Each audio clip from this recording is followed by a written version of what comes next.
மன்னார்குடி வர்த்தக சங்க உறுப்பினர்கள் அனைவருக்கும் வணக்கம்.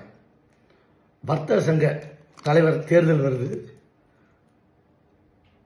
அசோகன் உண்மையாகவே அவரோட லைஃப்லேயே உண்மையான அசோக சக்கரம் வச்சிருக்காரு. அதான் அசோகன். நீங்கள் நல்லா இருக்கணும். உங்களுடைய நாளைக்கு வர்த்தகத்தில் என்ன பிரச்சனைனாலும் சரி, உங்களுடைய லைஃப்பில் அந்த பிஸ்னஸ் சம்மந்தப்பட்ட என்ன பிரச்சனைனாலும் சரி, அவர் கண்டிப்பாக தீர்த்து வைக்கிறதுக்கு முன்னால் வந்து நிற்பார். அப்படி ஒரு ஆள் கண்டிப்பாக உங்களுக்கு தேவை அப்படின்னு நீங்கள் மனசார நினச்சிங்கன்னா உண்மையாக அவரை தேர்ந்தெடுங்க. கண்டிப்பாக உங்களுக்கு ஒரு அருமையான எதிர்காலம் இருக்குது.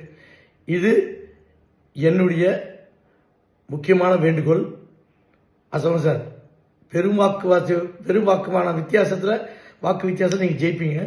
கண்டிப்பாக உங்களை பார்க்க நான் மன்னார்குடி வருவேன். ஏன்னா உங்களுக்கு நிறைய ஆதரவு இருக்குது. உங்களை நிறைய பேர் கண்டிப்பாக 100% மேலே உங்களை ஆதரிப்பாங்க. அந்த நம்பிக்கை எனக்கு கண்டிப்பாக நான் நீங்கள் ஜெயிச்சதுக்கப்புறம் நான் கண்டிப்பாக வருவேன். அத்தனை பேரும் வர்த்தக சங்கத்தில் இருக்க அத்தனை பேரும் அவரை மனசார தேர்ந்தெடுங்க. உங்களுக்கு எதிர்காலம் நல்லா இருக்கும். என்னுடைய வாழ்த்துக்கள் அசோகன் சார்.